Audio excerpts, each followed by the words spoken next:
ayan nga guys, nandito po tayo ngayon sa dragon fruit farm kasi mayroon na namang kinagat na dragon fruit. So yung nagkagat guys is yung ibon. Ayan, so sayang naman kung hindi natin kakainin. So this is a second time na kumain ako ng kinagat ng ibon. So puntahan po natin kasi nandito po yun sa gilid. So first that guys is gawa muna tayo ng cutter. Ayan, ito yung cutter na gagamitin natin. Ayan. So ito na yung kinagat ng ibon guys. Tingnan nyo. Nandito po. Yan. Wow. So ikat na natin. So i-front ko muna yung camera, no. Ayan, so dito. Ito na po. Tingnan nyo yan. So ikat natin.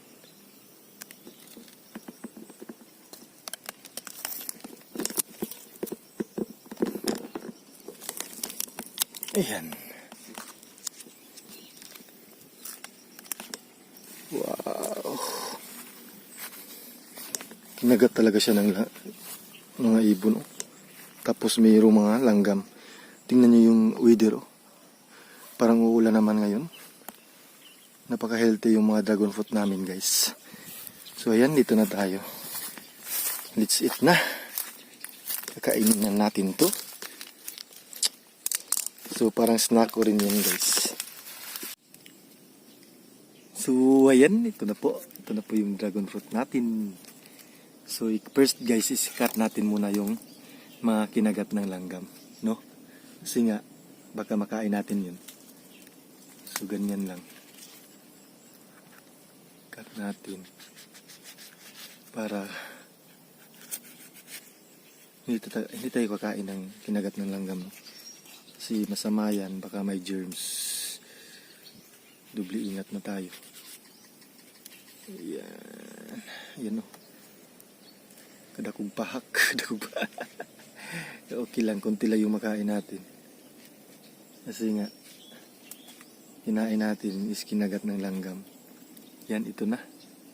Ito na guys. Ito na lang yung natira, no? Kasi nga, kinuha na natin yung mga kagat ng langgam. Tingnan nyo yung ang juicy niya, napaka-juicy niya talaga. No? Ito, no? Ito na yung napahak ng ibon. Kinagat ng ibon.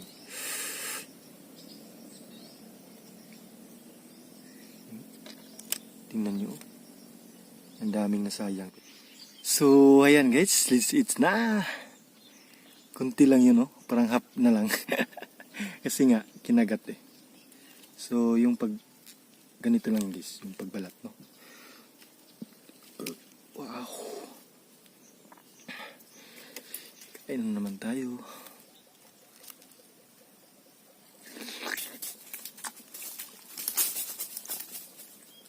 Ang tamis po. Matamis po talaga pag kinakagat. Kinakagat ng langgam.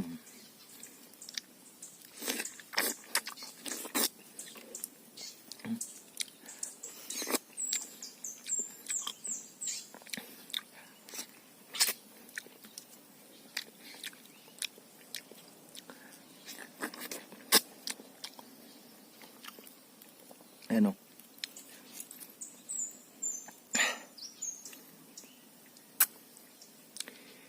So, yan, meron akong share sa inyo guys, no, kung bakit tinatawag na dragon fruit itong dragon fruit. Kasi nga, or pitaya. Kasi nga, yung balat niya is parang dragon. Tapos yung kanyang bulaklak is parang buntot ng dragon. Kaya nga, tinatawag po yan na dragon fruit.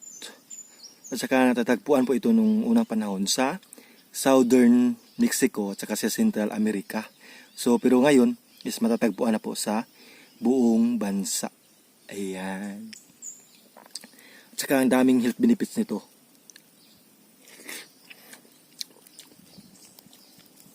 Number 1 is anti-cancer. You know. So yung dragon fruit guys is it's a kind of cactus. Pamili po sila ng cactus. Ang sarap. Grabe. Tapos ang juicy niya, guys. Pawis. Pawis na pawis.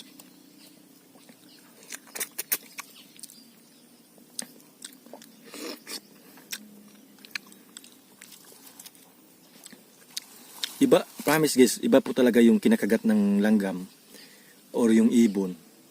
Ang lasa. Kasi nga, ang tamis, mahilig po talaga yung ibon mamili ng mga matatamis. Kasi hindi lahat po ng dragon fruit matamis. Meron pong, depende po yan kasi sa pag-harvest. Pag hina-harvest mo agad, is hindi sila matamis. Pero pag matagalan mo sila sa puno, yan, para din po yan ng saging. Pag kinukuha mo yung saging, hilaw pa, so hindi matamis yung saging. Yan din po yung dragon fruit. So kailangan is pwede, matagal siya sa puno.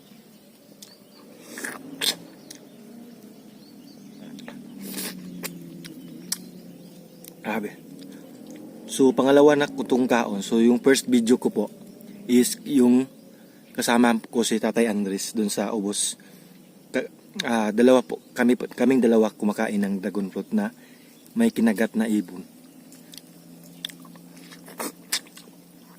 Si Tatay Andres guys is nandun po sa ubos, meron siyang ginagawa. Yung ginagawa niya is nag-cleaning siya ng mga puno ng dragon fruit sa paanan para maganda tingnan. Ang sarap talaga. Tamis. Ang tamis. So ang daming nagsasabi sa akin na yung balat daw maraming itim. So alam nyo ba guys, sa experience namin dito sa farm, mas matamis po yan kaysa ganito, kaysa mga clean na panit or yung balat. Na-experience po talaga namin na mas masarap po talaga yung may mga puntik-puntik, may mga black. Promise.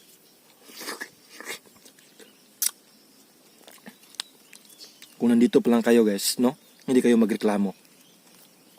Kasi may experience nyo talaga na mas matamis yung may puntik-puntik or may itim na balat ng dragon fruit kaysa yung mga magaganda. Yan po. Bang, sabi, bakit yung sa kanya ang daming mga puntik-puntik kanyan, pero di nila alam, yun pala yung matamis. Promise. Kaya experience na namin yan eh. Ganito kasi yan. Yung mga reject, yung mga hindi maganda na dragon fruit, hiniwalay namin. So, yan. So, mayroong hiniwalay na may mga puntik-puntik o may mga itim na balat. So, tinanay namin na kainin. Alam nyo guys, ang sarap. At saka yung matamis po talaga. Promise. Hindi kayong magsisisi kung makatikim kayo ng ganyan. Huwag kayong mamili kasi yun po yung matamis.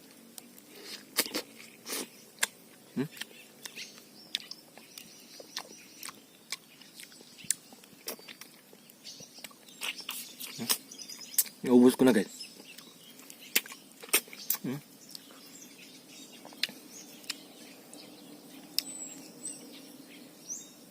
Yeah, wow, grabe oh. Yung mga pawis ko talaga, tumutulo po talaga yung pawis. Kasi nga ang sarap ng kain ko. Ito na po yung mga reject. Reject, yung mga kinain ng ibon. Yan.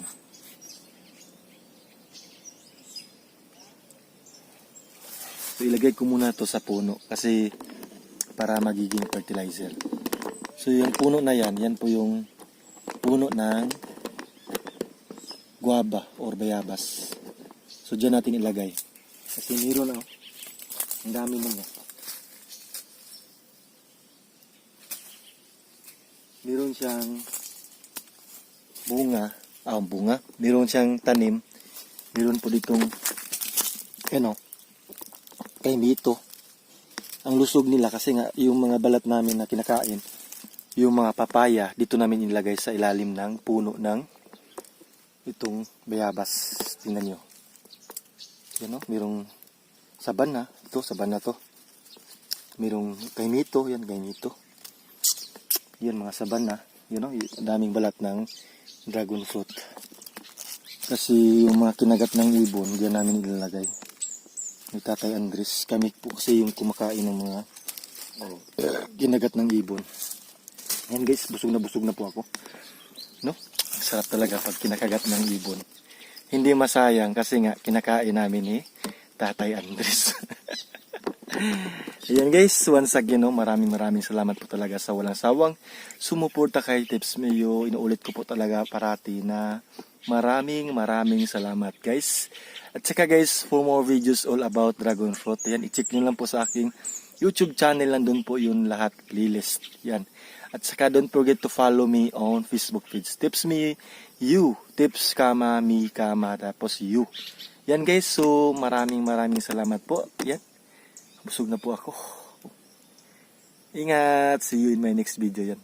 Ang dami kong buling o yung mga dragon fruit. Yan po yung mga dragon fruit na. Yan, pawis na ako guys. Thank you. Ingat po kayo palagi. Bye-bye. Maraming salamat guys. Ingat. Bye-bye. Bye-bye na. Yan. Tingnan nyo. Ang dami ditong turok. May mga bunga pa yung guwaba namin. Yan, ang daming bunga. Tingnan nyo.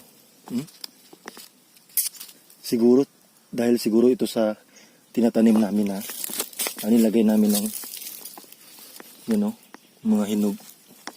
Pero wala pa siyang hinog guys. Pero soon guys, puputulin namin to kasi nga hindi pwede po sa dragon fruit yung may mga malalaking puno. Puputulin namin to kasi yung likod nito is mga dragon fruit po. Yan, so bye-bye na. Ingat po na po kayo. Ingat na po kayo. Bye-bye. Ingat. See you in my next video. Mahal ko kayo guys. Bye-bye. Paalam. I love you all. Bye-bye. Maraming salamat po. Thank you.